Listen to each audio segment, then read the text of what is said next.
Let's begin.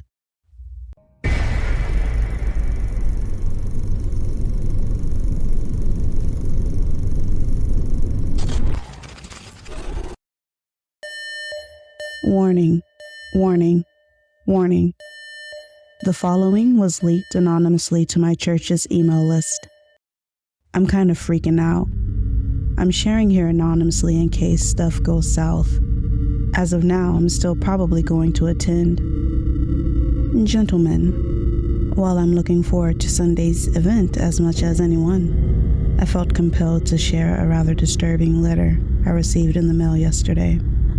Normally, I'd ignore such a warning as heretical, pure fiction at best, but something about the writer's warning gave me pause.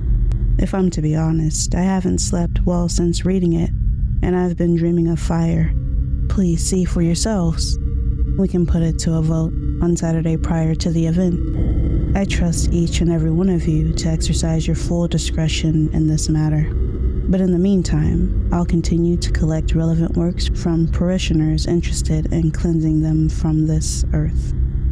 For reasons that should become obvious, Mr. Wallace is not included in this email. Best, Reverend Thomas Winslow. Now before we move on to this next part, are you sure you're ready? For all my churchgoers, don't say I didn't warn you. This is your warning. All right, you asked for it. Dear Reverend Winslow, I am an old woman now, but that does not mean I'm senile or a liar. I still keep my own house, drive to the grocery store and back, and keep up with a few old acquaintances. Mostly, though, I read. I've always loved good old-fashioned stories. The pulpier, the better. I still remember my father taking a belt to me when he caught me with a pair of Nancy Drew novels when I was 9. He didn't approve much of any book unless it was the Bible. I had thought maybe fathers like mine were a relic of the past.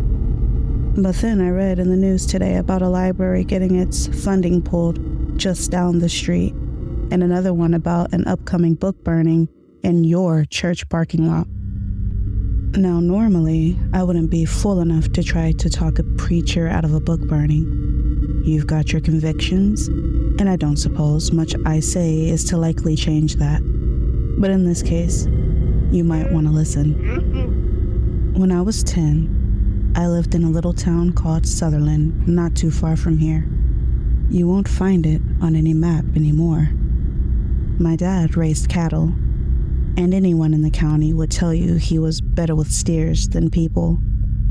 He was a religious man, like most were in those days, but he mostly kept to himself. And I suppose he would have continued on doing that if not for one day when a stranger came to town.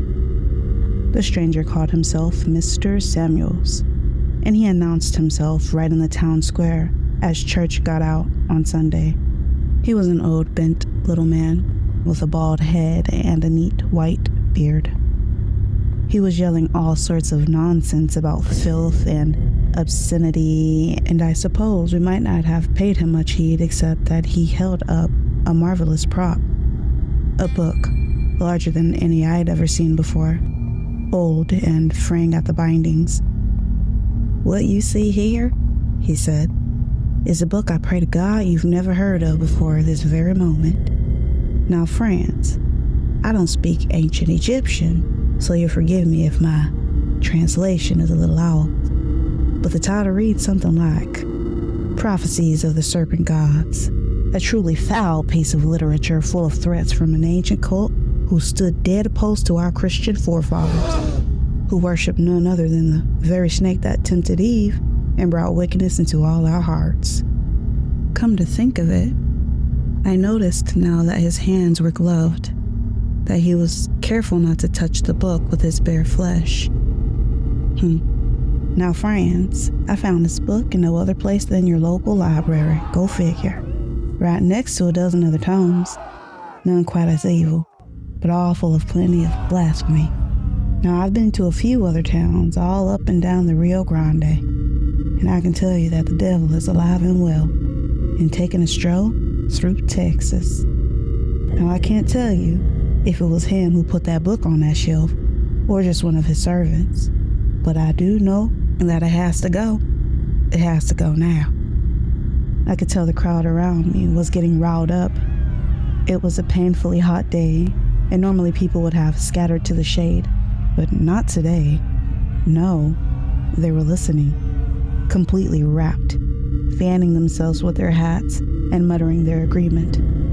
Finally, the man walked to the center of the square and placed the book down in the dirt. "There's but one thing to do," he said, "and that's to burn it. But please, friends, please, don't let it burn alone, for this is merely the worst offender.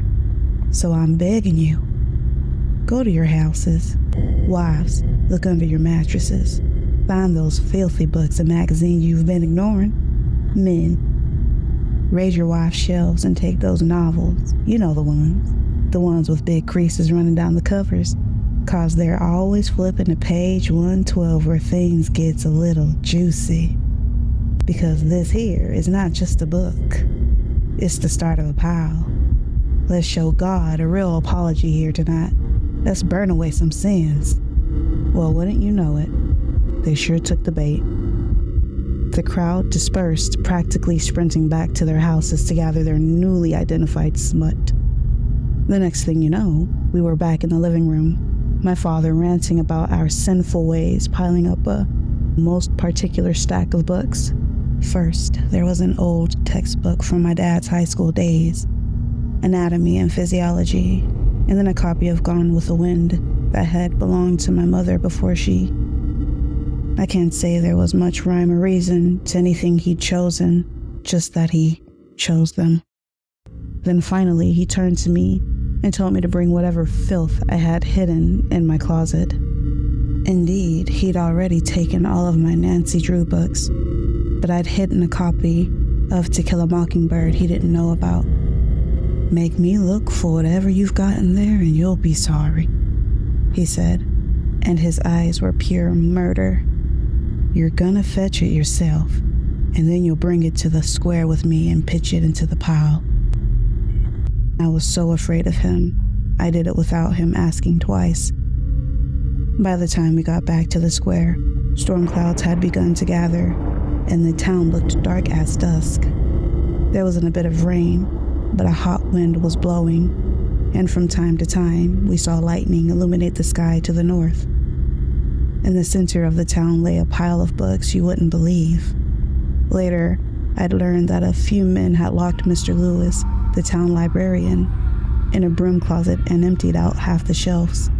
An angry crowd circled the pile and was throwing in book after book. Truth be told, things had gone well past the point of logic. I saw a friend from school toss in a copy of The Little Engine That Could out of all books. Some of the moms were even tossing in old cookbooks, anything to make the pile even bigger. My dad pushed to the front of the crowd as the Mr. Samuels hopped to the top of a milk crate and began to speak. "My goodness, you've delivered," he shouted happily. "God be praised, we light a candle in your name and bless this holy flame." My dad threw in his armload of books, then gestured for me to do the same. I looked down at my copy of To Kill a Mockingbird. I'd check it out from the school library and loved it so much I pretended I lost it. "No," I said after a few seconds, "not this one." My father looked at me, incredulous. He bent down and whispered, "You're gonna shame me in front of the whole town. Now toss it in." "No," I said, tears in my eyes. "I won't." My father reached forward, trying to grab it from me. Mr. Samuels had noticed now and looked over at us, a disapproving look on his face. Now, he said, "we can't force virtue on her, can we, Father? Go on, girl. Do as your father commands you." In the meantime, the candle he'd lit was beginning to drip wax, its flame fluttering in the wind. "No," I said again, retreating into the crowd, my arms locked around the novel. The people backed away from me as if I was infected with some terrible disease or something. Mr. Samuels looked nervously at his candle. There's always one. Then he tossed the candle into a section of books they'd soak with gasoline. A wave of heat passed over as the fire began to burn. There was something particularly hypnotic about these flames. Deep blues danced with the reds and oranges. At first, I thought it might be due to the chemicals in the book covers, but then other strange details began to emerge. There wasn't a lick of smoke, yet a deeply unpleasant smell began to permeate the air like rotten eggs. "Look!" someone said after a few seconds, and then a woman screamed. Crawling out from the center of the fire were a cluster of snakes, their tar-black bodies long and thick as boa constrictors. As we watched, they continued to grow larger. More and more continued to appear from the depths of the fire, and it occurred to me that they were born from it. They seemed to glow from within like embers.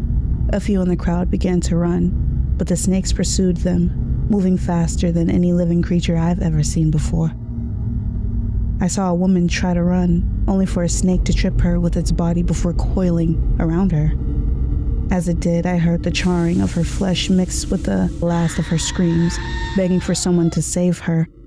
I turned to my father, only to see him disappearing down a snake's throat, his eyes already dead. As it swallowed him, I heard Mr. Samuels laughing, watching the serpents feast. A few of the snakes eyed me warily, but Mr. Samuels only wiped the happy tears from his eyes and shook his head. "Not her," he said, shaking his head. "She's a stubborn one, she is." Then he gave me a wink and a smile and told me to run. And run I did.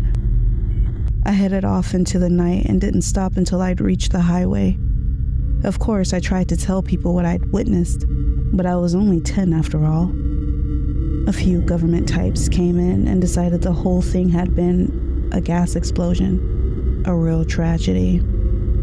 I moved to live with my aunt, who didn't care one way or another about me, which I suppose was an improvement from my prior situation.